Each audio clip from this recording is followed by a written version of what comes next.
Kodėl geri tyrimai negarantuoja geros savijautos? Na, čia būtų kaip ir tokie, sakyčiau, du dalykai svarbiausi. Tai pirma problema būtų su tyrimų normomis, tyrimų vertėmis, o antra problema su tuo, kad kiek yra, koncentracija nespindi hormono aktyvumo.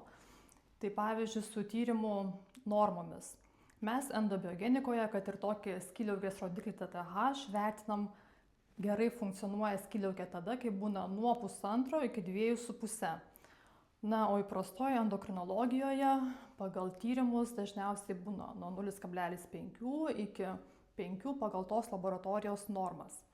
Taip pat endobiogenikoje mes labai vertiname to hormono aktyvumą, o ne koncentraciją, tai yra kiekį. Taip kad jeigu hormono yra daug, bet jis veikia neefektyviai, tai mes ir nesijausime gerai.